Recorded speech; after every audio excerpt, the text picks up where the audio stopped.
Kung pagod ka na, kung nahihirapan ka na, pwede ka lang magpahinga.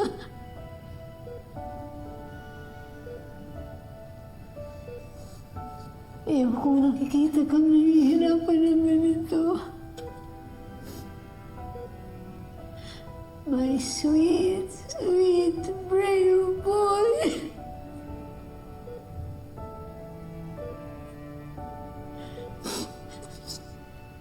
I love you so much.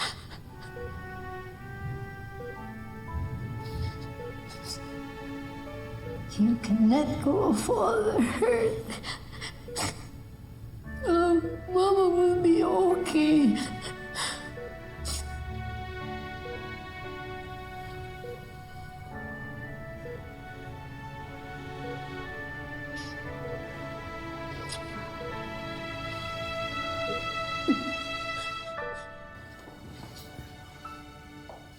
Who cares about Edward? Hindi mo ba narinig? Wanted tayo! Kailangan ko siyang puntahan sa ospital. Mag-i-explain ako sa kanya. Magsusorry ako kina Mama. Baka pakinggan nila ako. Hindi naman ako kriminal eh. No, you're not! Hindi ka aalis, Thea. You're not going anywhere.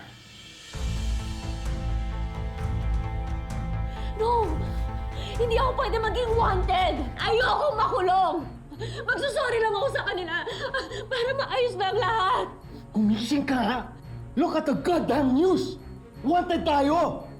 Kriminal na tayo sa mata ng mga tao! And do you honestly think mapapatawad ka ng mga Toy Campo matapos mong pagtakaan si Edward? Mag-isip ka nga!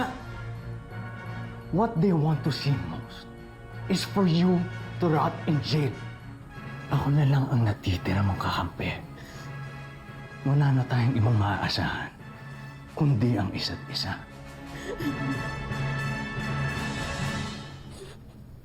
Akala ko, marami pa tayong oras.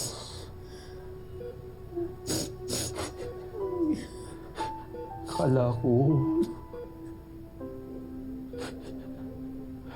may panahon pa para bumawi. I was wrong. I was so wrong.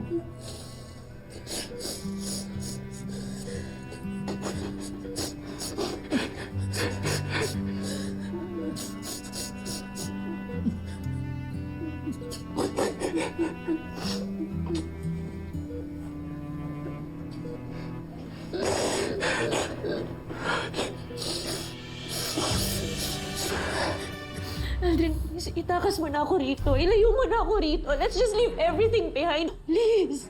Yes. Aalis tayo, okay? I've already had our escape plan. Pero bago tayo umalis, meron pa akong kailangang tapusin.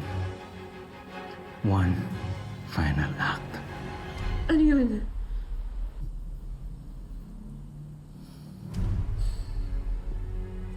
Si Regina. Hanggat humihinga pa ang babaeng yun, hindi ako matatahimik. Para makumpleto ko ang paghihiganti ko sa kanya, tatapusin ko na siya. Papatayin ko na si Regina Torrecampo.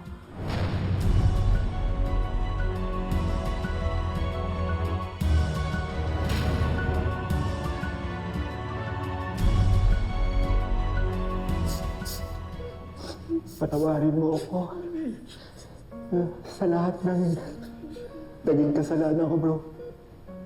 Edward, I took you for granted. I shouldn't have been a better brother and supported you ng mga panahon. Kailangan mo ako. And believe me, if only I can turn back time, pero hindi ako magdadalawang isip. Gagawin ko.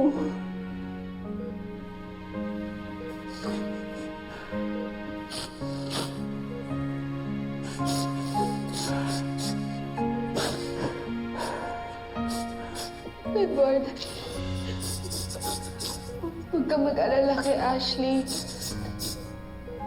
Kami nang bahala sa kanya. Mamahalin namin siya. Gaya ng pagmamahal mo sa kanya.